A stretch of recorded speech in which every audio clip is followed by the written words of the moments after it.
Everyone, நான் இன்றைக்கி உங்களுக்கு செஞ்சு காட்ட போகிறது சன்னா மசாலா. இது வந்து பூரி சப்பாத்திக்கு ரொம்ப ஆப்டான ஒரு சைட் டிஷ்ஷாக இருக்கும். ஃபஸ்ட்டு இதுக்கு ஒரு ப்ரெஷர் குக்கரில் கொஞ்சம் எண்ணெய் ஆட் பண்ணிக்கிறேன். எண்ணெய் சூடானதுக்கப்புறம் கொஞ்சம் சீரகம் தாளிச்சிக்க போகிறேன். விட்டு 2 நல்ல பொடியாக கட் பண்ண பெரிய வெங்காயத்தை இப்போ ஆட் பண்ணியிருக்கேன்.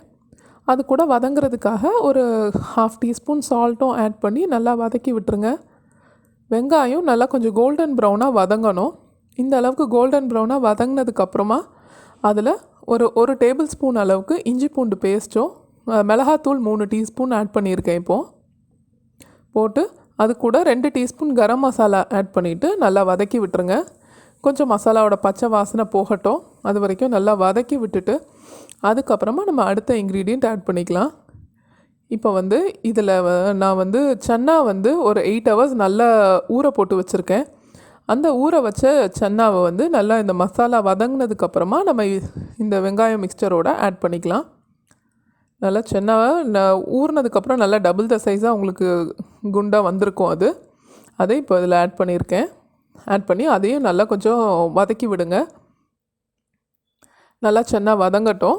அதுக்கப்புறமா நம்ம தக்காளி வந்து 3 தக்காளி எடுத்து நான் வந்து கிரைண்ட் பண்ணி இதில் ஆட் பண்ணியிருக்கேன். மிக்சியில் அரைச்சி இதில் அப்படியே ஆட் பண்ணிக்கலாம். 3 தக்காளி இதில் ஆட் பண்ணி அதையும் கொஞ்சம் நல்லா வதக்கி விடுங்க. தண்ணி ஊற்றுறதுக்கு முன்னால் பச்சையாக அரைச்ச தக்காளி வந்து நல்லா வதங்கணும். கொஞ்சம் நல்லா ஹை ஃப்ளேமில் வச்சு நல்லா வதக்குங்க.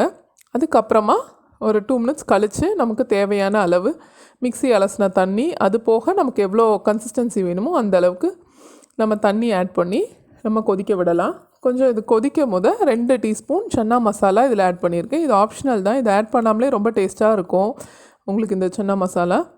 இது கடையில் ரெடிமேட் மசாலா கிடைக்கிது. அது நான் ஆட் பண்ணியிருக்கேன். உங்களுக்கு வேணுன்னா ஆட் பண்ணிக்கோங்க.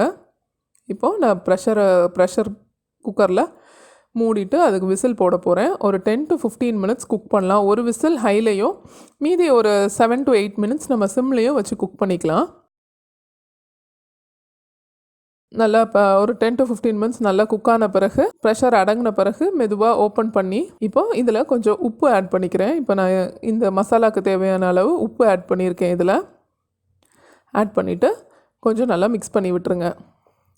இந்த உப்பு ஆட் பண்ணதுக்கப்புறம் அது வந்து அந்த சன்னாவில் பிடிக்கிற அளவுக்கு ஒரு 5 to 7 மினிட்ஸ் நல்லா கொதிக்க விடுங்க.